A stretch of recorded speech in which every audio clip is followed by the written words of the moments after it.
When he's ready to fly, he'll scorch up the sky. Here's your look at the new Hiya Toys Godzilla King of the Monsters Exquisite Basic Rodan Flameborn Previews exclusive.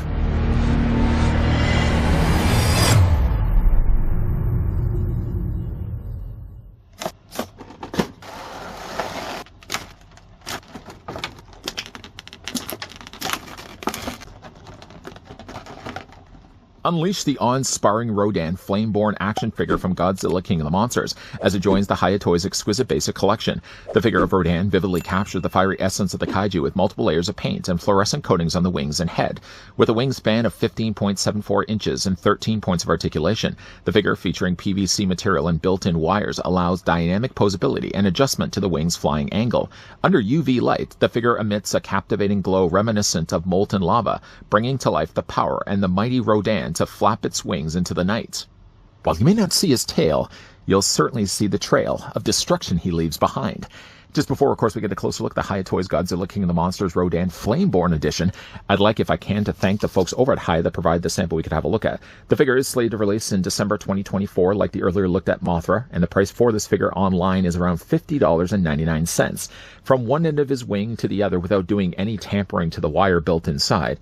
In stock, you're looking at the figure being about 14 inches in width, or Rodan is about 35 centimeters wide. Speaking of Mothra, let's bring in the Emerald Titan version for comparisons.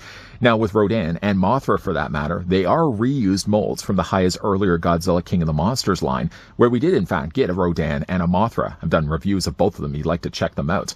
Rodan gets less an overhaul when it comes to his paint job. The scheme of paint is about very similar to the original Rodan, although he has some additional UV-inspired singed paint that you can only really see with the use of a black light. Mothra got more of the overhaul because she's based on the original poster art. So instead of actually having more of the natural color she would have had in the movie, she gets now decked out in a glorious blue. Did the review of her if you'd certainly like to check her out. Speaking, though, of King of the Monsters, you can't even have that conversation without bringing in Godzilla. Even though, to be fair, this isn't Godzilla from King of the Monsters. It's Godzilla X Kong, the new Empire version. Now, I don't recall the original Rodan having any other accessories than the ones you're currently seeing, so he doesn't necessarily gain anything from the earlier release. He doesn't lose anything either. The figure, though, comes include the same rectangular clear display stand that has 9 hole placements, so you can decide for yourself exactly where you want to have the adjustable neck. I have, though, like Mothra, already taken the liberty of removing some of the sectional pieces, because I just think like the neck is way too long. Now, though, having Mothra and Rodan displayed on the shelf together, I might choose, though, to have Rodan maybe slightly higher up, and then I can have Mothra a little bit lower down. So I might, even though I have taken off, 2 of the sectional sections, they are, by the way, knuckle joints like this, even though I have really removed 2 of the 4, I might maybe just take one of them and add an additional link, just so I can have a little bit higher of a reach for Rodan. Just taking the figure, though, off his display stand. We're just going to put it off to the side here for a second. He has, though, the means really to hold himself, but the ankles, you'll see in a second, a little loose on the figure. Let's also as well take Mothra. We'll just bring Mothra in. Mothra does a better job of actually balancing herself, even though I have like the wings a little bit more leaning forward. Let's just bring them down just a little bit here. There we go. Did want to bring in, though, Mothra's display stand so you guys can see they are exactly the same to one another. The only thing that Mothra does things a little bit differently is that she has a slightly smaller waist clip. Why I do actually bring her stand back in is because in both cases, you get yourself these little eye brackets. If you're somewhat familiar, though, with the Hiya Toys brand, you already know with the Exquisite Minis, for example, they were always known for having interlocking display stands. So essentially what you can do is that you can take these eye brackets, you fit them in any one of the 2 slots provided either on the sides or on the longer length sides, and then basically then you just take yourself in the display stand from the other one, and you snap the 2 together. The only thing about this, though, is the quarters get quite close. So obviously you may not want to have the figures with somewhat of the same length of neck, just because, again, like they're going to come running pretty close to one another. So yes, you might want to be, in a case like this, having a slightly longer neck for one of the figures and a shorter one than for the other. So again, like you can kind of like, like for example, you could have like Mothra down here, for example, you can have Rodan slightly above her. Might just end up doing that. So yeah, the display stands are going to be exactly the same. Let's just remove this right now, put it off to the side. We'll also move Mothra over. We're going to maybe bring her back in for comparisons in a second. And also as well, let's bring back in the display stand for Rodan. I want to make sure I don't grab the wrong one. The thing about the stand is that, again, there's 9 holes. So again, you can choose for yourself whereabouts you want to have this. You can either have it in the middle or in the back. I prefer to kind of have it like it would sit in a movie theater, kind of center. Why would you want to sit way off in the back? And certainly, why would you sit so close to the screen? I like to have it kind of, again, middle. And again, this just plugs in place. With the neck that I have right now, keeping in mind, again, I've removed a couple of the pieces, there is still adjustability. There's a knuckle joint right there, there's a knuckle joint right there, and then you can also open and close the waist clips to fit it obviously around the waist, though. Would you call it still the waist? The main body, like the undercarriage there of Rodan. There's not a lot of quarters really to fit the waist clip in. See, if you look at his wings, for example, there's a space in between where the wings fan out. So you can kind of see there's a gap on either side. That seems to be the best place where you can then take the waist clip and just fit it around his waist. The thing about it, though, is it's a little more obvious the fact that there's something holding Rodan up, unlike Mothra, for example. Mothra, even though the neck was the same size, the waist clip wasn't. So even though, again, like when you put Rodan onto his display stand, it's ever more obvious the fact that the figure does actually have a waist clip. Unfortunately, though, getting the waist clip on the figure can be a little bit, I don't want to say difficult, but the thing about it, though, is that it's hard to kind of get the figure to balance properly. I didn't do too bad of a job at the beginning of this review. Obviously, now at the time comes when everyone's looking at me, it's a little harder to pull that off. There we go. You can see it does fit around his waist, but it becomes a little bit more obvious the fact that there's something actually holding him up. Wondered, though, if there was a way that they could have, now granted, it would have made for an unsightly hole on the body or underbelly of his body. I wonder, though, if they could have actually put a peg right here, and in fact put a hole right here, where they could have attached it by underneath his body, rather than actually having to clip it around it. Yes, it would have mean that there was a hole right here, but I think it would be in a little more of a cleaner way of presenting the figure on the shelf. We're going to bring back in the stand in a second. I did obviously want to show you guys what Rodan looks like up close. A very small looking head. One of the things, unfortunately, about the head is that the lower jaw here, I think I've been able to get it back in okay, but when I was trying to move the head around, the bottom of the jaw actually came right off. And for a second, I thought I had broken it. It's not the case. In fact, not that I don't really even want to remove it, but basically what it is the jaw attaches. Let me just see right there. See, there's a clip on either side of his mouth. So it happens to fall off, providing you don't break the little post in between. It just basically clips inside the clips on either side of his mouth. And again, so if you do break or do feel like you've broken off the mouth, you may not. It might just be a case that, like myself, you just banged it off by accident. The mouth, as small as it may be, you can see has been nicely painted here. Eyes are one of the hardest things to really see on Rodan because they're so small. Hopefully, though, you guys are able to make those out. Not only is the face nicely sculpted, but you can see, even as well, opening up the mouth, there's a nice little painted pink tongue on the inside. Nicely painted figure. Now, I did say, though, this is the Flameborn edition. So basically what it is, it's using the same body as the earlier Rodan, but what it does also have is something that requires a UV light. The next thing I have closest to that is obviously my black portable light here. So what I'm going to do is I'm going to shine this across his body. And you may already see for yourself how some of the parts, you see that right there, there we go. You can see how some of the parts now illuminate in like a yellow. He has basically like a strip that runs down along kind of like the end section of his wings. So you can really see that's the best area to sort of start hitting it with the light. As you move it across the top, though, he doesn't get as much there. So it's more or less kind of right around the bottom area here. It's all across the top of his body where it illuminates a little bit more in orange. And you can also see as well, it illuminates the top of his head too. It's not in all the places you'd expect it to be. Like I would have just assumed that if I shun this across his entire body, he'd have basically paint everywhere. But the thing about it, though, is obviously when you move it away, you can kind of see it has a little bit of an outline right here. So if they had made it in such a way that if you ran the light source across it and it illuminated everything, I would imagine it would come at the sacrifice of some of the paint that they actually put into the wings. And also as well, like, again, shining on the cross front of his body here, he's only got a few little specks. The thing I would have really liked if they could have done, and let me just get up to some of the little areas here. See, like there's a few little, and it's kind of hard to kind of move the light out of the way and then try to tell you exactly what I was seeing. See how there's almost these little burnt embers. See these little specks of light. Right there and right there. I'm going to shine it across it again so you guys can see.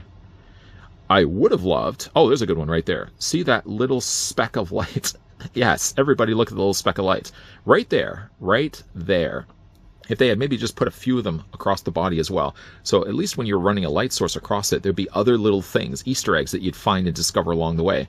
But again, it only illuminates the edge, but when you hit it just at the right spot, boy, does that wing glow. It just looks like it's on fire. Again, it's not as much, though, in the head. I mean, even just to shine the light across it, it's only just on the side slightly, more or less on the top crest of his head. As for the rest of the body, though, I mean, even though, again, like, it's sold more to the idea that it's got the Flameborn edition, I honestly don't think, if you have the original Rodan, getting this one benefits a collection space shelf. I think by having really being the exact same mold as the King of the Monsters version of Rodan, I think, again, you're not really necessarily benefiting other than the fact it has now some additional illumination there on his wings, and really, again, on his body. Head sculpt, again, getting a closer look at that. It's really nicely done for, again, the size of this. There's some decent levels of articulation as well. I don't think, again, they've added or subtracted any posability on this figure. The one thing he also does have, too, is like the original release, he has a wire built-in frame, so you can bend the wings. Unfortunately, though, I've noticed with some of the wings, if you bend them too much, it kind of looks a little awkward. And even then, when you're bending it, I don't know if long-term, again, that would start to damage the plastic. I mean, obviously, the wing is done in such a way that even if the wire is bent like this, I don't think it's going to cause a problem with down the road displaying this guy. But again, like, if you really want to have the figure really display, I feel like with having the posability in the shoulders anyways, I can get as much, though, mileage out of this by just posing the arms down rather than actually going in there to bend it at the wire frame. But he does have it there. I guess that's one good selling point for the figure as well. Does have these tiny little talons. Now, the thing about the small little claws that he has, though, is that I've noticed here on mine, the ankles are really loose. Maybe not as much on the knees, but definitely loose here in the ankles. So if you had the plan, for example, because he does have posability in his tail, if you wanted, for example, to have the figure standing on his own, I find like the ankles are just way too loose and the wings are just way too heavy. Speaking of the figure's articulation, though, going back to his head sculpt here, the head's going to be, first of all, on a ball joint. So if I kind of just hold on to the neck here and then I go in there to move the head on its own does have the freedom to rotate back and forth, up and down. Then, of course, you've got the mouth articulation as well. Just be careful banging that. Then he has the additional articulation here for the neck, and you can see, like, by how much range this does allow the head to be able to move up and down. Really, I was surprised with how low the head is able to reach. The upper body does have a ball joint, so that rotates back and forth as well. And the tail also does have articulation as well. The thing only about it, though, is I've also noticed, too, not only is the ankles loose on this figure, I noticed, though, on the torso seems like, just because, again, there's a lot of weight for plastic on the wings on either side, that I feel like his abdomen, over time, it isn't happening yet. It isn't happening yet. But just with how loose I can already kind of feel it's going, I may worry that maybe down the road, all the more reason why, again, like, have this figure displayed on a waist clip would be a better option. For the wings, obviously, they rotate forward and back. You can also hinge them slightly in and out. And if you want to count it really as posability, there is, again, the built-in frame. The frame seems to run along the top of the wing here, not at the bottom. So when you're bending it, you can kind of see as well. There's the little guiding holes. The holes aren't there necessarily for air breathing, but more so just to help guide the wire when they're actually molding this in the first place. And again, you can bend it back and forth that way. So I guess you could consider that some levels of posability. If we get down to these legs, for example, so there's a ball joint right here, and then there's a secondary ball joint or a hinge joint right at his knees. That allows not only the legs to move forward and back, you can also move them slightly out. But the figure does also have a knee bend and some articulation there in the ankle. But you can probably already see, the ankles are a little loose, unfortunately, on mine. Quickly, though, looking, before we get down to looking and kind of wrapping up this review, and also, yeah, the figure does have tail articulation, that's ball joint there as well.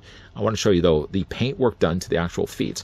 Small little tiny feet with equally small length nails there on the end of them. Those are nicely painted there as well. It's a nice looking figure, but I feel like in a case like this, kind of similar to my feelings with Godzilla, I feel like if you already have the Godzilla from before, I don't know if it's necessarily worth the time and effort, and obviously the budget, to get then this Rodan if you already have the original one that we've gotten before.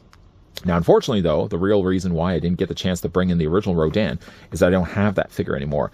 In the hopes of saving some space on my shelf, I chose to sell that version of Rodan, similar to what I ended up doing here with Mothra. Let's just bring back in Mothra here for comparisons. Get Mothra back onto her display stand. Mothra had an easier time getting onto her display stand, as I showed you guys in that review. If you bring back the neck just a little bit, her tiny little feet seem to support the weight, and you can get the figure balanced. Yeah, that looks good. Looks good. While I don't have those original figures from before, Mothra had the biggest changes cosmetically to her body. Obviously replicating the way that she would have looked in the Godzilla King of the Monsters poster. Rodan has less changes made to him. But the changes are nice little surprises. I mean, again, if you have yourself like a little UV light, you can see how nicely that illuminates down at the bottom. Is that, though, worth picking up this figure a second time around if you have the original release Rodan? You guys would probably have to decide for yourself down below in the comment section. Again, I feel like while it's a nice little included like accessory by having the additional paint now added to his body.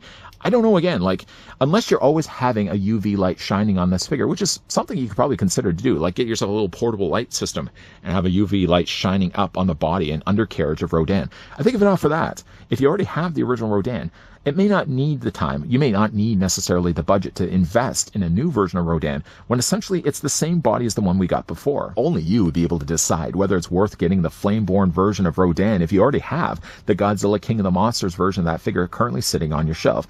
The cosmetic changes for this one are less noticeable than the earlier looked at emerald poster-inspired Mothra. The blues on her definitely stood out from the original natural colors that the character had in the movie.